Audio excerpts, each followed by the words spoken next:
Good evening, everyone, and a warm welcome to tonight's conversation on Trinity Lutheran and the future of public funding for religious entities. My name is Daniel Rodriguez. And it says here, one or two sentences here about yourself. One sentence. I have the privilege of meeting the Dean of Northwestern School of Law, and I'm very happy to be here, and thank you for inviting me to be here. I want to begin by acknowledging tonight's hosts and sponsors, the Lumen Christi Institute for Catholic Thought, whose name you'll see on the front of your programs, conceived the idea for this discussion, and it is the primary sponsor to lead the efforts to sponsor it. I want to please join me in a round of applause for their work. Many thanks to our friends at Jenner & Block in Chicago who are so generously hosting this event in their beautiful conference room. The leadership of the Catholic Lawyers Guild of Chicago has been instrumental in planning tonight's discussion, and the Guild is also generously hosting our post-program reception. The Decalogue Society, I hope I pronounced that right, apologies if I haven't. The Decalogue Society of Lawyers has arranged for attorneys attending this program to receive a minimum continuing education credit for their participation. I also want to thank those co-sponsoring organizations which assisted in publicizing our event: the Christian Legal Society, the American Constitution Society, the Federal Society, and Rick Garnett's Notre Dame program on church, state, and society. Thank you for all playing your part in bringing us together for tonight. Our speakers this evening are two great legal experts. I want to go off script and say, we're here in the Midwest, but you could go any place in the country and the world and not find two greater experts and great legal scholars on this topic. So you are in for a great, great treat. Believe me, as we say. Richard W. Garnett is the Paul J. Sherrill Fort Howard Corporation Professor of Law and concurrent Professor of Political Science at the University of Notre Dame. He is a leading authority on questions and debates regarding the role of religious believers and beliefs in politics and society.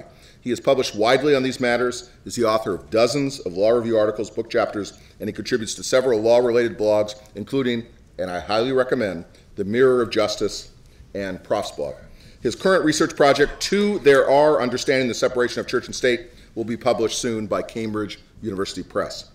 My colleague Andrew Koppelman is the John Paul Stevens Professor of Law and Professor of Political Science at Northwestern University, where he received the 2015 Walter Award for Research Excellence.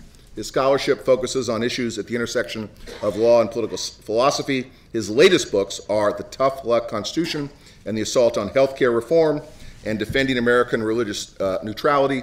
And I would be remiss if I didn't mention a very important book on libertarian legal theory that he may mention as in the course of tonight's event. He has also published more than 100 articles and books and scholarly journals. Professor Garnett will speak for the first several minutes, summarizing the case, Trinity Lutheran, and commenting on the implications of various justices' legal reasoning. Professor Koppelman will then offer his commentary for a few minutes, after which we will have 15 minutes for questions and answers. So on behalf of the Lumen Christi Institute and our other co-sponsors, please join me in welcoming Rick Garnett and Andrew Koppelman. And it says Rick will begin after the applause, so that's now. Okay. Thanks to all of you for being here. I know you're busy. You have real law jobs, and it's very generous of you to join us here tonight. It's a real treat for me to be participating in something organized by Lumen Christi. I've been a big fan of their excellent work for a long time. I want to myself go off script a little bit, kind of a frolic and detour, and tip my hat to my friend Andy Koppelman. I've been reading and learning from and arguing with Andy for pretty close to 20 years now. I didn't have hair even then. He started as a sparring partner, he became a mentor, and now we're good friends. I was at a event in DC a couple of days ago commemorating John Courtney Murray's, the 50th anniversary of John Courtney Murray's death. And Murray had a famous line where he said, I think he stole it from someone else, that civilization is men and women locked together in argument. And one of the things we were reflecting on is how we have so many more avenues for yelling at each other, but it doesn't seem like we're actually arguing all that much. I mean, in order to argue, you have to kind of have a shared commitment to discourse, to the idea that truth matters and answers are interesting. You have to have a shared commitment to good faith. And one of the great things about being an interlocutor with Andy is he's all about the arguments. He's not about the Twitter memes. For Andy, it's about the right answer, and it's not about performance art or virtue signaling. And if Andy disagrees with you, it's a good sign that you probably got to check your premises and check your steps. So I'm really grateful to him for being here. So our topic today, again, as you've heard, was last June's church-state blockbuster in Trinity Lutheran Church versus Comer. The plan is to have a conversation and not for me to deliver a lecture, so I'll try to stay with that. I'll talk a bit about the facts and the context of the case and some of the opinions, and then share a few thoughts I have about some of the implications of the case. So what would we do without the Supreme Court? Who would tell us without the Supreme Court what is the nature of golf, or the nature of the internet, or indeed the meaning of life, the universe, and everything? And who would tell us, as the Chief Justice did last June, that, quote, youngsters often fall on the playground or tumble from the equipment, and when they do, gravel can be unforgiving. I mean, who knew, right? And who says the conservative justices don't have empathy? You can feel the empathy there. Well, in order to reduce the risk to youngsters' knees and elbows, the Trinity Lutheran Church Child Learning Center applied in 2012 for a grant from something called Missouri's Scrap Tire Program that was run by the Department of Natural Resources. And the purpose of this program is to reduce used tires in landfills, so the program reimburses qualified nonprofits that buy playground surfaces. You've seen these in parks, I'm sure. They buy playground surfaces that are made from the recycled tires. So safe knees, empty landfills, sustainability, everybody wins. Trinity Lutheran's application, though, for reimbursement was denied. And its application was denied, everybody agreed, for one reason only, and that is that Trinity Lutheran is a church. Its application in terms of the objective criteria that are used for handing out the money was rated as being 5th out of the 44 that came in. But under Missouri's rule, in the words of Chief Justice Roberts, no churches need apply. Now, Missouri said that this strict policy of excluding churches from the category of eligible beneficiaries, this policy was required by Missouri's own constitution. Missouri has a provision in its constitution, which goes back to 1875 at least, that prohibits any public money from going, quote, directly or indirectly in aid of any church, sect, or denomination of religion. And Missouri understood that provision to mean that they couldn't reimburse the church for the money it spent on these tires. So Trinity Lutheran, in the best American tradition, filed a lawsuit claiming a violation of the Free Exercise Clause and citing a number of Supreme Court precedents that stand basically for the proposition that the government's not allowed to discriminate on the basis of religion. The Eighth Circuit Court of Appeals eventually disagreed with Trinity Lutheran's argument, relying on a Supreme Court case called Locke versus Davey that I'll talk about in a bit. The Eighth Circuit said, look, Missouri, if it wanted to, could reimburse Trinity Lutheran for this expense. The Establishment Clause didn't prohibit it, but the court insisted the Constitution didn't require this affirmative act of funding, that the state had, as the court has put it in other instances, some play in the joints, some leeway. It could fund, but it didn't have to. Well, the Supreme Court granted cert on January 15th, 2016, and then 1 month later, Justice Scalia died. And a lot of people wondered, well, what does this mean for the outcome of this case? Some people thought that Trinity Lutheran would become one of these kind of 4-4 miscues where the court's not able to actually resolve the dispute. As it happened, oral arguments were not held until April 19th, about 2 weeks after the confirmation of Justice Neil Gorsuch, and of course some other things that happened in the interim. For me, biographically, or autobiographically, I guess, there was a real kind of excitement when the court took this case, because I had, as a young associate at a law firm in Washington, I'd filed a cert petition with a professor, a guy in Minnesota named Michael Stokes Paulson, trying to get the court to take pretty much this same issue. That is, the question whether states were permitted by the Free Exercise Clause to exclude religious entities from general benefits. And of course, we were fabulously unsuccessful, and the court had no interest in our petition. But finally, after almost 20 years in Trinity Lutheran, the court was going to hear the case. And by a 7-2 vote, to the surprise of some, the court agreed that Missouri's categorical exclusion did violate the Free Exercise Clause. As the Chief Justice put it, quote, "The exclusion of Trinity Lutheran solely because it is a church is odious to our Constitution and cannot stand." He said the Establishment Clause does not require Missouri to deny the funding. That is, it doesn't require what he called Missouri's, quote, policy preference for ultra-strict separation.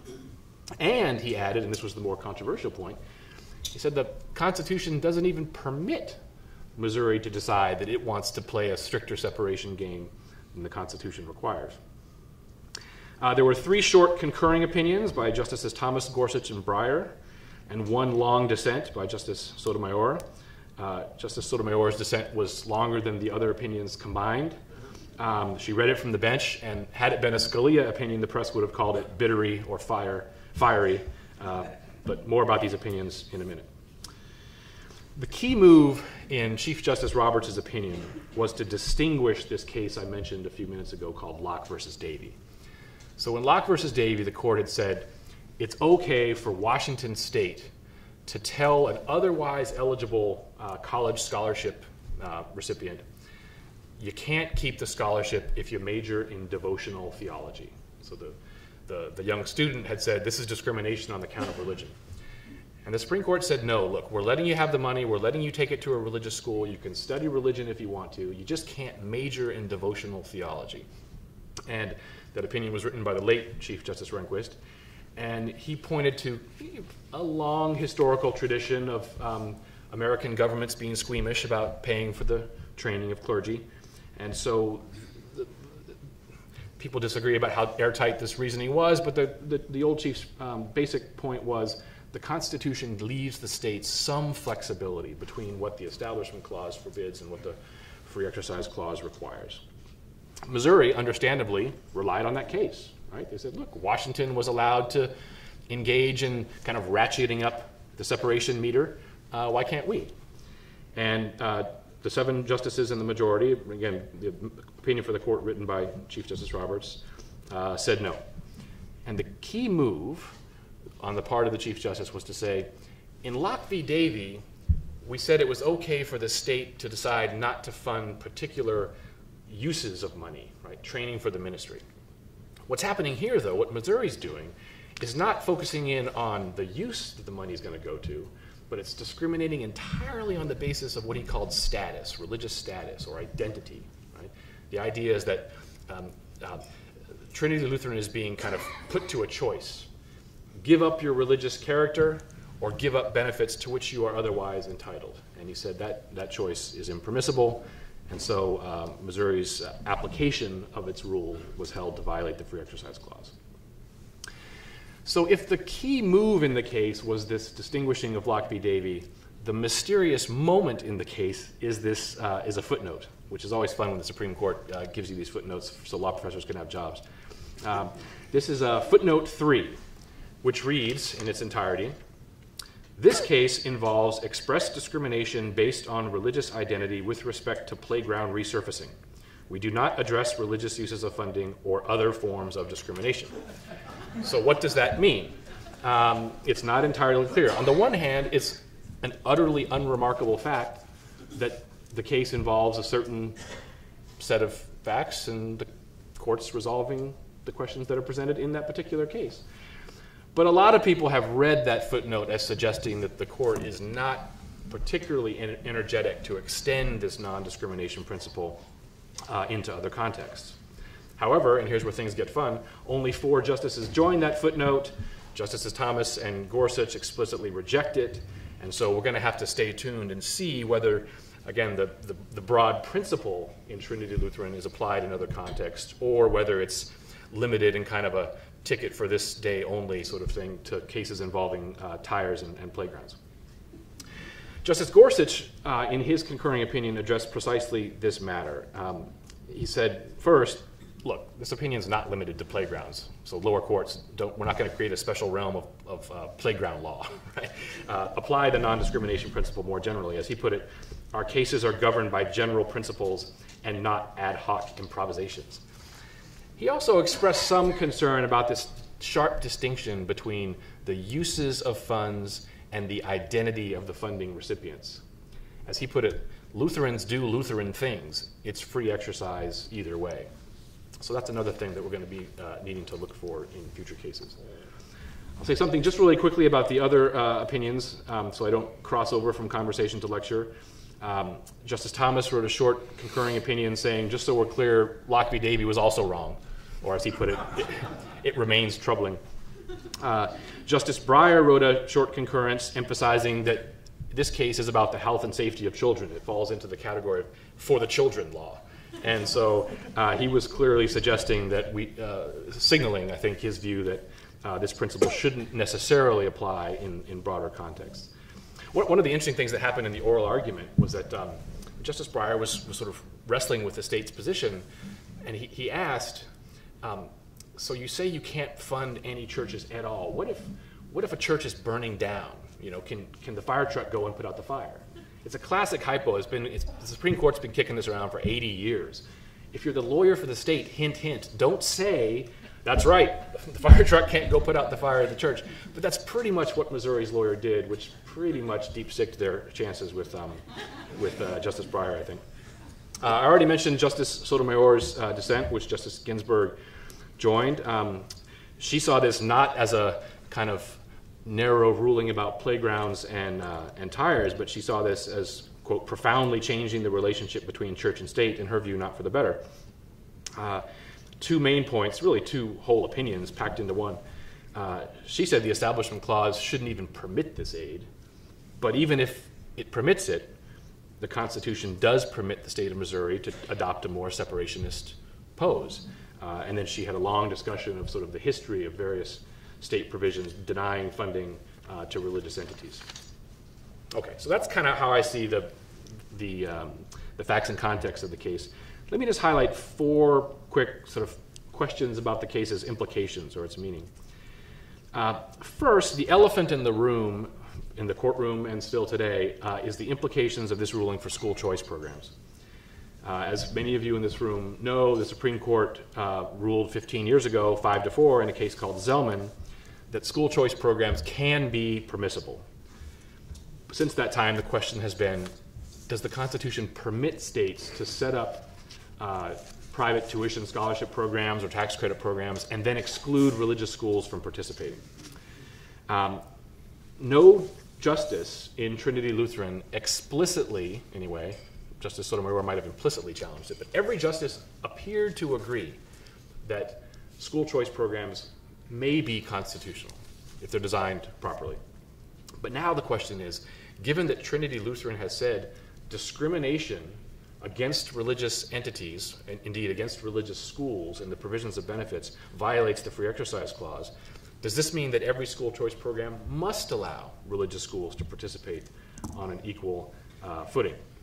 I'm inclined to think that would be a good policy result, but it would be quite a striking thing. It would be interesting historically if we moved from having had, in the 1970s, a kind of pretty rigid, strict separation that where, you know, the court would prohibit schools from getting like books of maps or whatever, if we were to move from that to a situation where the aid was required.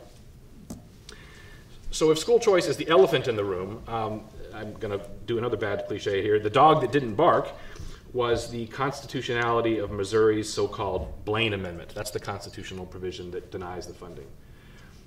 Some of you are probably familiar with this history. I'm going to offend anybody who's a historian in this room and be really quick about it. But there's long been a contention in the academic literature that these Blaine Amendments should be seen as part of a kind of a paranoid reaction to Catholic immigration. That there was a widespread sense in the latter part of the 19th century that there was something inconsistent with Catholicism and American freedom, with democracy and Catholic schools. And so it's easy that you can find lots and lots of quotes from prominent politicians, including U.S. Grant and others, to the effect that if we want to save our democracy, we have to worry about what's going on in Catholic schools, and indeed we have to channel these immigrants into the common schools, which will make them into good Americans. I'm convinced that that kind of thinking is at least part of the reason why these Blaine Amendments exist in as many states as they do. The justices know this history. mainly because obnoxious law professors and amicus briefs keep telling them about it, like me. And they completely ignored it in this case. There is not a single mention in either of the opinions of the controversy about the sort of motives behind the Blaine Amendment. Some people had argued that the anti-Catholic purpose of the Blaine Amendment makes them unconstitutional, in a kind of like the argument that the motives that President Trump's tweets suggest make the travel ban unconstitutional. But again, the justices didn't address this argument, even though they're aware of it at all. You know, once I got over my wounded pride as an academic, maybe that's for the best. I've been coming around to the view, and we can talk about this later if anybody's interested, that maybe it makes more sense to focus on legislative outputs and effects and less on trying to look for bad motives on the part of legislators and government actors. As my friend and Andy's friend Steve Smith says, you don't want judicial doctrine that encourages what he calls a discourse of disrespect. And maybe arguments that focus on purpose do that. The third issue that for me really jumps out of Trinity Lutheran is the claim that some of the amicus briefs made, which goes something like this. The reason you can't fund schools like Trinity Lutheran is because they discriminate. We know that even if Trinity Lutheran seems kind of nice, that a lot of religious schools out there engage in religious discrimination or other forms of discrimination. A particular concern to these brief writers was the possibility that these schools might discriminate in hiring or firing on the grounds of LGBT status and other things. And so the argument was made in briefs that if the state funds schools that discriminate, they're effectively discriminating, and that makes it unconstitutional. That's a very far-reaching argument with huge implications. The court didn't address it. I hope if they ever do, they're rejected. But that's certainly something that's kind of waiting in the wings. And then finally, and again, I apologize if this is a bit abstract, but I think Justice Gorsuch was onto something when he suggested that it might be a mistake to put too much weight on this identity status versus use and conduct distinction. Because it is true that one of the things that being a religious person, he used the example, Gorsuch used the example of a Lutheran, but religious people do religious things, right? To be a person of faith, or for that matter, to be a religious institution, is not just to have an identity or a status, it's to do certain things, right? It's to have a mission.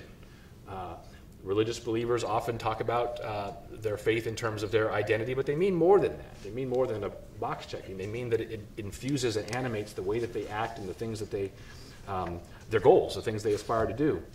And so I suspect that Justice Gorsuch is right, that we're not going to be able to make that distinction do too much work. But one of the things you might look for in this year's Law and Religion marquee case, the Masterpiece Cake Shop case, is whether there's any discussion of this issue of identity and conduct. And with that, I will turn it over to Professor Kaufman.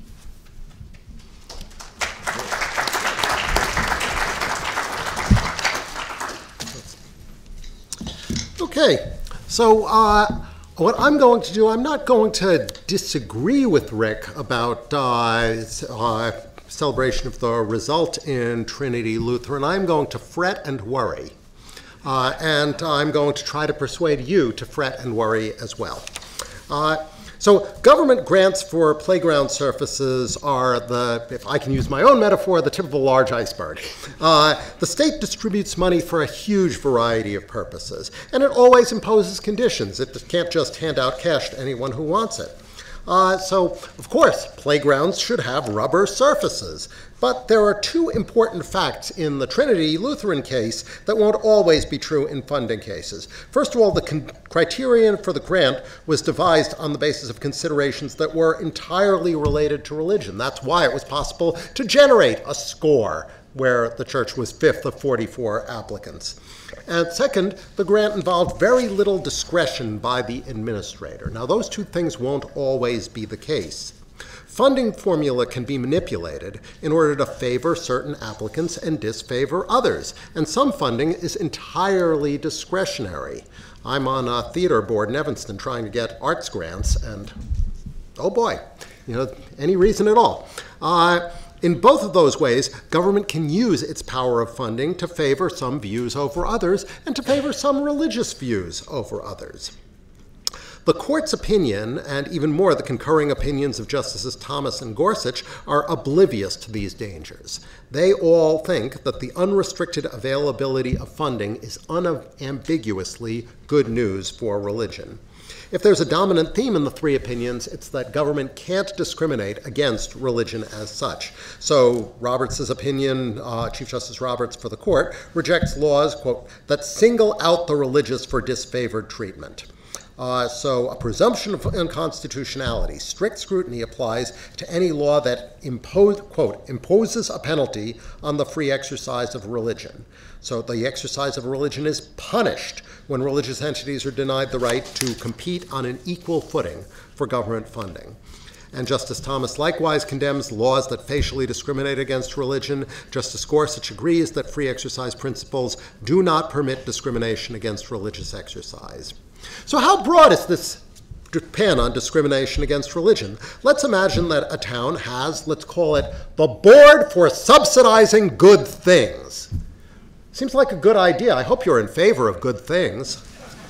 So the fund is to support activities that are, in the board's judgment, good, and any entity can apply for funds on the grounds that they will be spent on good things. Well, churches ought to be eligible for this kind of support, right? They do good things. They are good things. They try to help their parishioners be good people. Barring churches from seeking that funding would be discrimination against religion. You mustn't do that. You might even call it a penalty on free exercise. So suppose that churches are eligible and every church in town applies, and the Baptists get the money and the Catholics don't. Now, the board, like many entities that allocate public funds, arts councils, and so forth, they have no obligation to explain funding decisions. Maybe the Baptists are somehow more conducive to good things than the Catholics. Might be based on theological views, or maybe one church's leaders support the mayor's re-election and the other one doesn't. Might be other reasons, who knows? The trouble with the court's opinion is that it doesn't seem to even think about these dangers. And in fairness, they aren't much emphasized in Justice Sotomayor's dissent. She does say that the majority, I'm quoting, permits direct subsidies for religious indoctrination with all the attendant concerns that led to the Establishment Clause, and it favors certain religious groups, those with a belief system that allows them to compete for public dollars and those well-organized and well-funded enough to do so successfully. She writes, the Establishment Clause protects both religion and government from the dangers that result when the two become entwined. She could say more than she does about what those dangers are. So why do we got the Establishment Clause in the first place? A very common answer, I think what's now the dominant answer in discourse, is the importance of avoiding religious conflict and alienation of religious minorities. The reason why people emphasize this reading of the Establishment Clause is because they haven't read Rick Garnett, who has written the classic article showing that division is a familiar fact of democratic politics. It's very common. People complain about how divided we are now on politics. Welcome to America. In fact, welcome to Earth. That's what politics is like. It's not unique to religion. A better account of the Establishment Clause that focuses on religion in particular is the idea that religion can be corrupted by state involvement with it. It's an idea that's friendly to religion, but precisely for that reason is determined to keep the state away from religion. So let me take a few minutes to explore that idea, because I think that's relevant here. It's at least as old as Jesus Christ's insistence on distinguishing the things that are Caesar's from the things that are God's. Lots of examples. John Milton thought that elevating the state support elevates the civil power over God. And so upon her whose only head is in heaven, putting what is most monstrous, a human on a heavenly, a carnal on a spiritual, a political head on an ecclesiastical body. That idea in the 1600s persists. Roger Williams thought that subjecting religion to temporal power was to pull God and Christ and Spirit out of heaven. Locke argued that no man can, if he would, conform his faith to the dictates of another, and that state coercion could only produce hypocrisy and contempt of his divine majesty.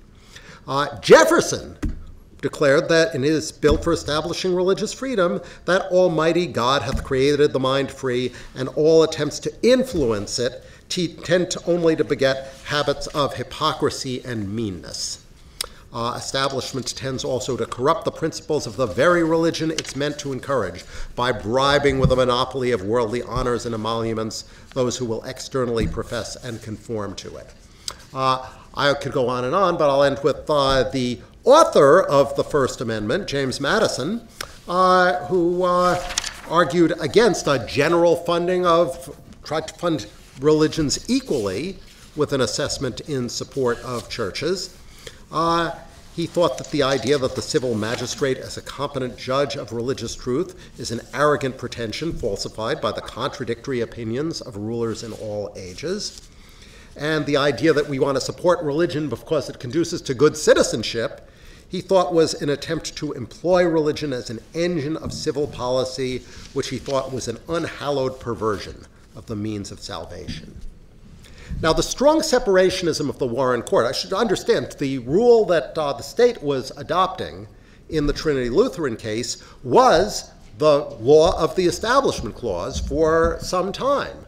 So what the grant that Trinity Lutheran was applying for would have been barred by the Establishment Clause in the 1970s. The court has shifted since then.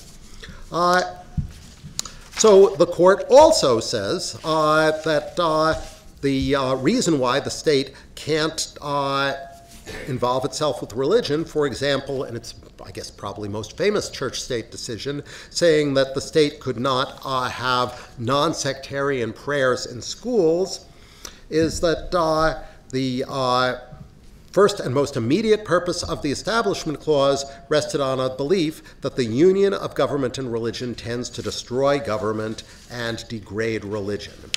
The Establishment Clause stands as an expression of principle on the part of the founders that religion is too personal, too sacred, too holy to permit its unhallowed perversion by a civil magistrate. It's remarkable to find this kind of prophetic language in the U.S. reports. Sacred and holy. There's something fundamentally impious about establishment.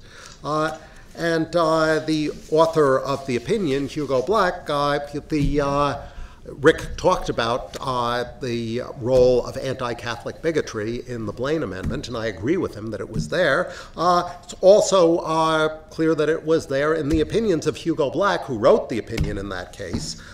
He sometimes cited the egregious Paul Blanchard, who made preposterous claims about Catholicism, which were about as bad as the claims that some people, including certain high office holders, make about Islam. Equally ignorant and equally invidious. But that wasn't the only account of his separationism. I think he really thought that here there was something impious about the state getting involved in the activity of prayer. So the reason why the court adopted this no funding rule was to prevent corruption of religion. The court didn't think it was being unfriendly to religion. The court thought that it was protecting religion. It was afraid that any financial support for religion invited the possibility of manipulation.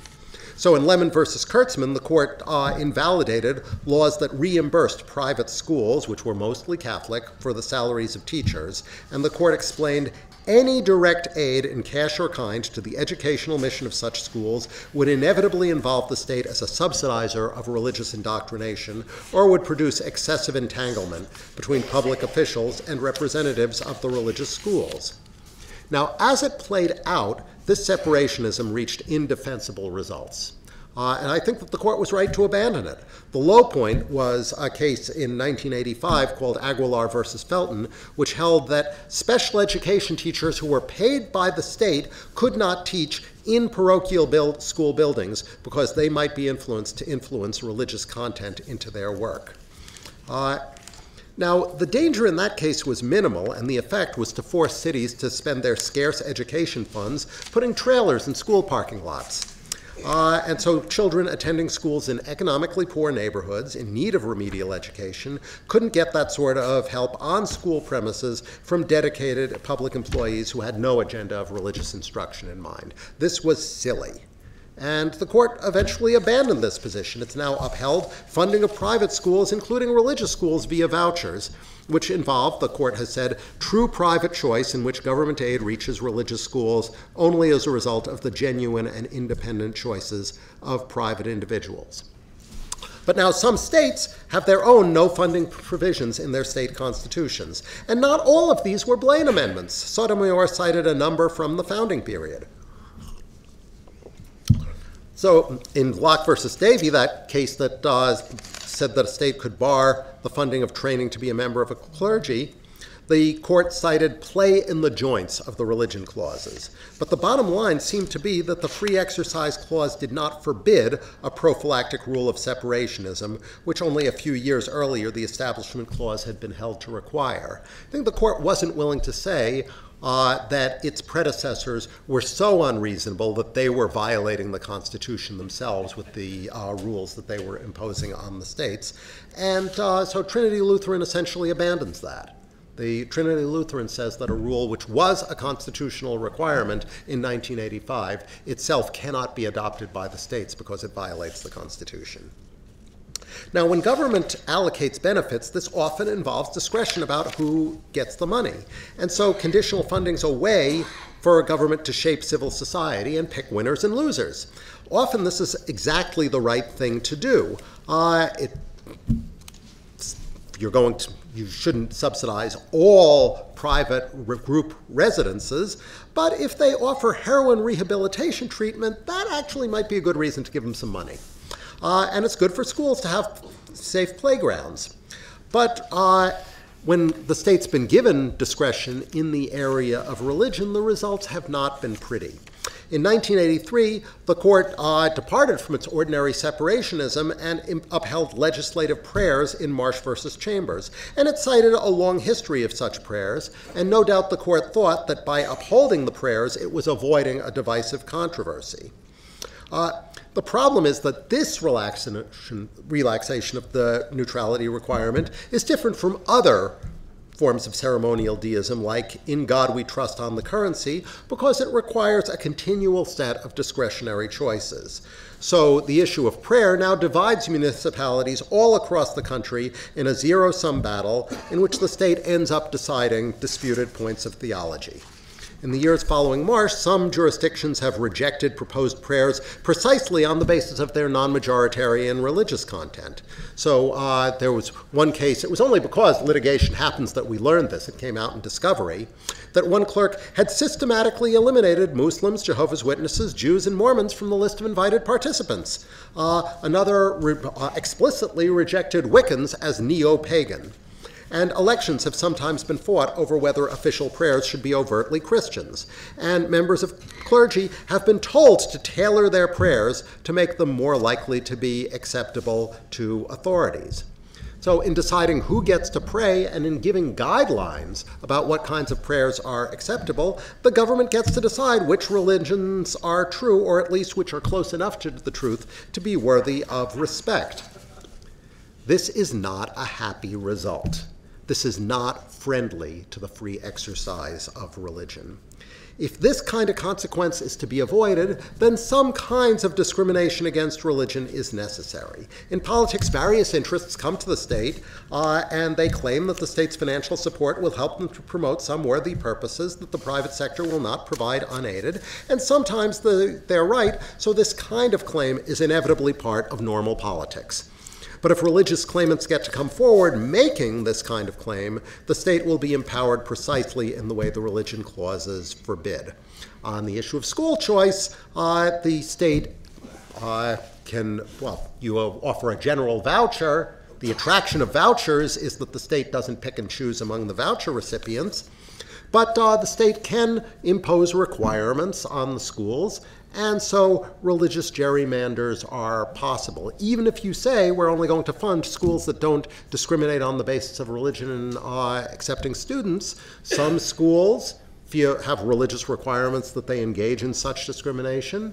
In some ways, the formation of religious congregations itself depends on discrimination on the basis of religion. And so the dangers are present. So I think the corruption argument remains relevant. If the state gets to declare God's will, we will learn that what God wants above all is the re-election of the incumbent administration. If one considers the modern Christmas display paid for by tax dollars secured through the influence of the local merchants association, it reminds us that Christ suffered and died on the cross so that we could enjoy great holiday shopping. You don't have to be religious to find this revolting. Rick, I think, is drawing the same line. The question is whether it's possible to maintain that line if the courts take as deferential an approach as the court did in Trinity Lutheran. Thank you.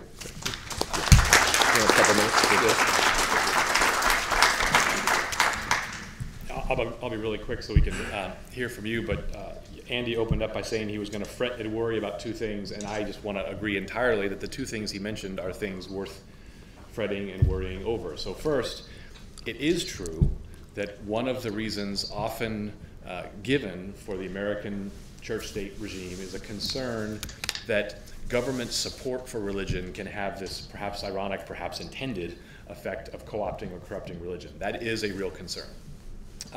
My view is that the Trinity Lutheran case, and in many instances the Trinity Lutheran principle, doesn't present a grave danger of the kind that Andy's describing, but it's worth fretting and worrying nonetheless. I mentioned a few minutes ago John Courtney Murray. In his church-state writings in the late 40s and 50s, he never rejected the idea of the separation of church and state. He was deeply committed to it.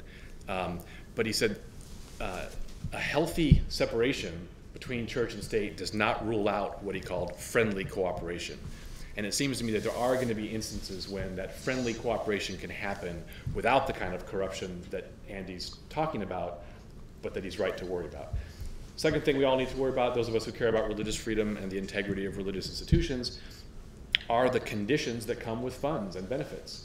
That's a real concern. It's been for years in the sort of school choice movement, people have, particularly in the homeschooling movement, have said we don't want this. He who pays the piper calls the tune, right? Regulatory strings almost always follow money, and it is worth worrying. It is important to worry about the fact that those strings can not only get the government involved in making decisions we don't want the government to make, like the kind that Andy was talking about, but they can also create this kind of subtle homogenizing or even secularizing pressures on religious schools. I mean, I think a lot of people would say that Catholic schools were probably too quick in the 70s to take these textbook loans, where they ended up just basically using all the same textbooks as the public schools did, because they needed the books. It's arguable that Catholic schools' distinctive curriculum suffered for that reason. So let's by all means don't forget to fret and worry about those two things, even as, in my opinion, we should welcome the result in Trinity Lutheran. So fretting and worrying is our theme. We're going to open it up for questions. I want to just jump in on a very quick question. Both of you alluded to, but actually specifically noted the predicament or the puzzle of religious schools being able to discriminate, on the basis of religious criteria, not as a consequence of Trinity Lutheran, but one of the unintended consequences of the decision.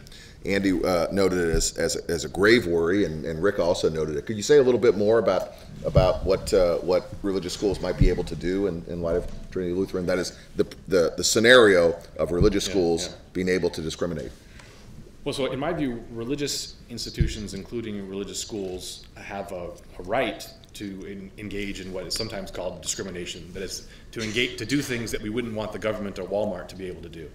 I don't see it as wrongful or unjust or pernicious for, say, a Catholic school to prefer the kids of parishioners when it's doing admissions, but we sure wouldn't want the post office to draw a similar line. So we have to be discriminating in how we use the word discrimination. It seems to me that something that Trinity Lutheran tees up that we're going to be wrestling with is governments are going to say, okay, we get it. We can't discriminate on the basis of religious status when we hand out these grants. But we're not going to give grants to entities that engage in what we call discrimination. And that's not status, that's a use. And they'll try to draw a line there. But if a religious school loses the ability to engage in some kind of admission for mission, hiring for mission, curricular choices, then they just become charter schools. Anything? Yeah, I'd just say, what's going, I'm pretty confident is already happening in some jurisdictions, is that churches are told you can participate in these voucher programs if you won't engage in the following kinds of discrimination. It's a discrimination that the law is not trying to regulate them out of. They are permitted to. But if they've been engaging in such discrimination, they're told, well, if you want the money, you're going to have to stop that. And so the state is able to manipulate the religious school in that way, and presumably in lots of other ways as well. The general principle, you can have this money under these conditions, there are the same range of possibilities that one confronts when one is asked to draw the map of a legislative district. It's the camel's nose under the tent. Yeah, religious gerrymandering, as you call it. Okay, let's open it up. So,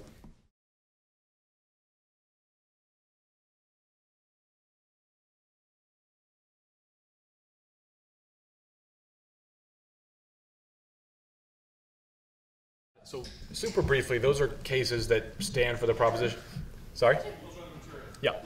They stand for the proposition that the government's not supposed to discriminate on the basis of religion. So those are the cases that the majority was relying on. McDaniel versus Patey struck down a rule, I believe it was in Tennessee. Tennessee had a rule that you could not hold public office if you were a minister. You were just categorically barred from public office. And interestingly, although those rules were common at the time of the founding, the court said that was unconstitutional discrimination. The Church of the Lukumi Babaluai, a town in Florida, passed an animal cruelty law, ostensibly an animal cruelty law, but it was clearly targeted and directed and aimed at the ritual sacrifice practice of a religious group called Santeria. And it came out in the course of the litigation that the town regulators had really, they weren't worried about animal cruelty because, as Justice O'Connor said in an oral argument, you're still letting people burn lobsters alive, aren't you? So they put them in a pot. They don't burn them alive. They burn them in hot water. So it's another instance of this general principle that the government's not supposed to single out religious activity or religiously motivated activity for special burdens or penalties or punishments.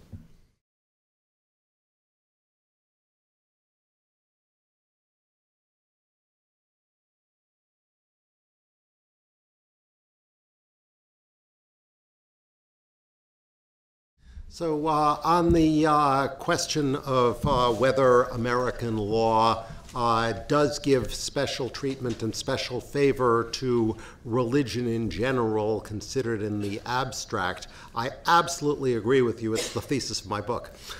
So you can read at great length why you're right. On the fact that funds are fungible, the problem is you've got to figure out, and this is a persistent problem in the law of burdens on religion, of what counts as the baseline. So, as it happens right now, churches are do not need to hire private security guards and private fire protection because they can rely on the general ability of municipal police and fire protection. So, we've got to figure out what's the baseline of services that are made available to everybody and treat them like that. The reason why police and fire are easy cases is because it's so obvious that they are provided to everybody. There's no religious gerrymander. There is no discretion if these are provided neutrally. So in cases like that, and I said that's the case in the Trinity Lutheran case, the worry is ameliorated. I think that you need additional safeguards when those are present.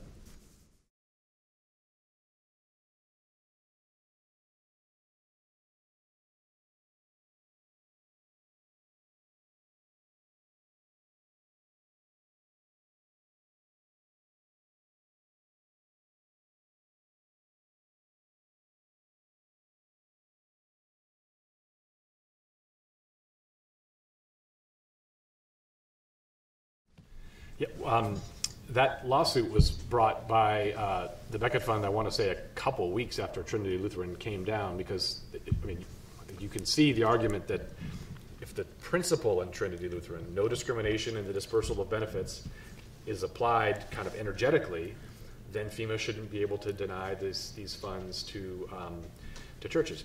A counter argument would be Trinity Lutheran is about playgrounds and tires. It's not about an actual sanctuary.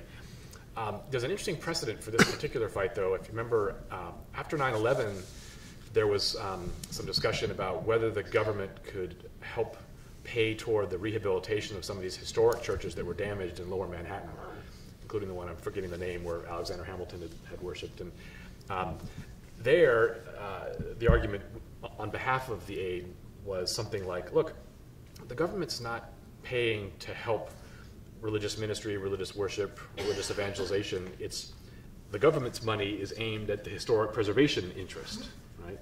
But of course, as this gentleman said, money flows around, has a tendency to do that. So in the FEMA thing, I mean, I gather the administration is talking about kind of yielding, so we might not get a court ruling right away, but then of course, as soon as the church gets some of the aid, someone will challenge that. So, as you say, stay tuned.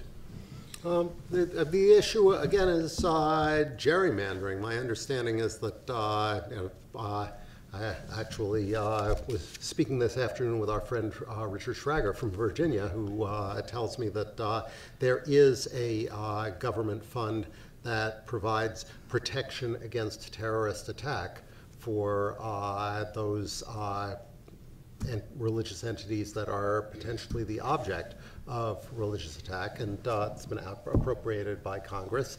As it happens, they all go to, it's been written in such a way that it's only available in large cities, so about 90% of the money goes to Orthodox Jewish institutions in New York, which doubtless helps garner votes for Senator Schumer. In fact, the religious entities that are most in danger of terrorist attack are black churches in the Deep South, but they're not eligible for the money because of the way the statute was written, which is in a perfectly non-religious way. I think that this is not about discrimination on the basis of religion. This is about the re-election of incumbent administrative office holders, but it still ain't pretty.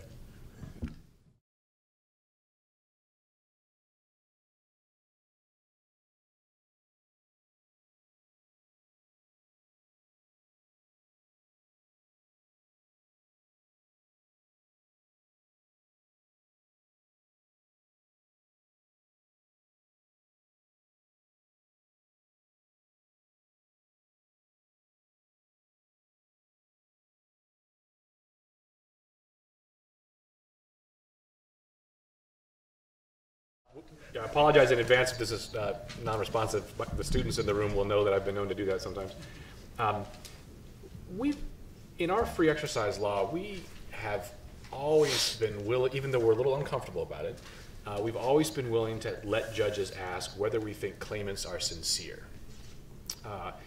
Now, there's a risk, right? I mean, it's, as many judges have pointed out, it's easy to think somebody's being insincere because you find their beliefs so bizarre.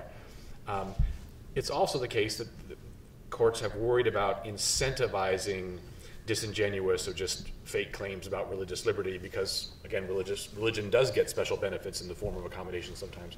So those dangers are real. I guess the way I'd respond to your question of how do we prevent that is do the best you can case by case. There's not going to be a silver bullet that rules out the possibility of a disingenuous claim or of a overly critical judicial inquiry into sincerity. Can I jump in on a quick question? This is for Rick. I thought you went over pretty quickly the Blaine Amendment consideration, and of course, one of the elephants in the room, as you say, is the question about the travel ban and the concerns about discrimination on the basis of religion. And so you have, sort of juxtapose the Blaine Amendment, the historical discrimination against Catholics with concerns about the discrimination against Muslims. And I guess the question is, in the Twitter universe and the statements about sort of religious animus. I know that's not directly related to Trinity Lutheran, but do you see some litigation coming down the road? There is litigation coming down the road. So what's your sense of how we should evaluate the kind of the animus claims with respect to religion? I think it's hard. I mean, I 20 years ago and for a long time, I was very convinced and pretty kind of obnoxiously adamant that these Blaine amendments were unconstitutional because of the motives of those who enacted them. What I saw as the motives, and I think I was right to see that. But that raises the question: well, so legislature A enacts a particular law, legislature B enacts the same exact law, but legislator A, you find some op-eds or some tweets that shows that people had some nasty motives. Should that change the constitutionality of what they do?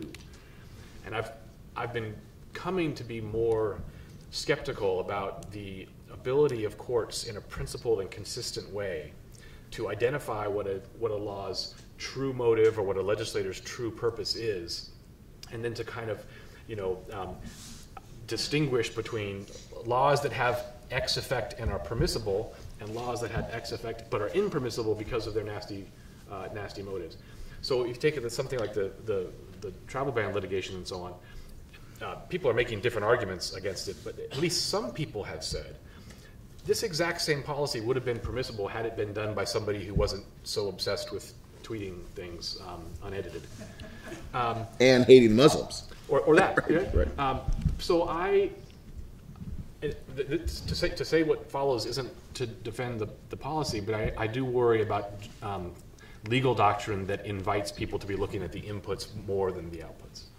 So to speak to this, the doctrine that says that motive matters, it arose when the question came up in the context of race, when there are some laws that don't have a discriminatory, that don't draw racial lines, but they have a disparate impact. They hurt black people more than white people. What are the courts to think about that? And the court rejected the idea that impact alone could be a basis for unconstitutionality. They said, instead, you've got to show a discriminatory purpose. And I think part of what the court was thinking was, this is going to make an awful lot of litigation go away, precisely because it's very hard to prove. But it sometimes matters. So in the Lukumi case, when the court said, you can't have a law that everybody knows is there to discriminate against an unpopular religion, and I think that it would be, there are cases where it's pretty clear what's going on. One of the predecessor cases from way back in the 1880s, a state had a law that said that you couldn't, San Francisco had a law that said that you couldn't operate laundries in wooden buildings, and then it proceeded to shut down only those laundries that were owned by Chinese. And the court said, it goes too far.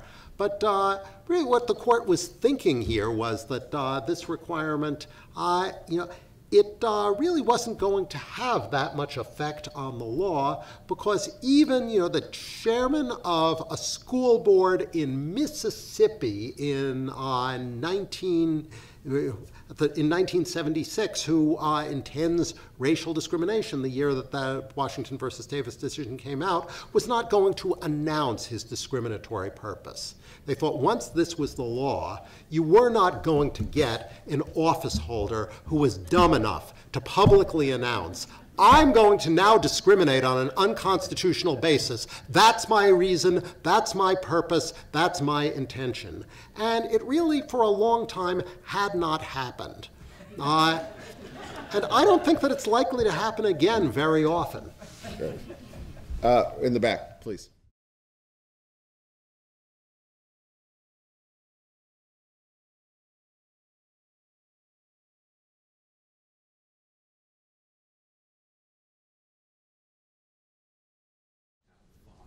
Don't have to file. I ought to know. I'm married to an assistant attorney general, and I don't know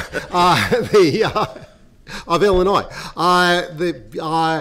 So it's quite a lot of accommodations of religion that are quite common, and that the state has got discretion to do, and that have been around for a long time, and have been unquestioned so long as they don't discriminate among religions and are equally available to all religious groups. So further evidence that the gentleman in front here is right, that religion in general, without discrimination among religions, is given various forms of favorable treatment in American law and has been for a long time. We have time for one more question, if anybody. Oh, sorry. Please.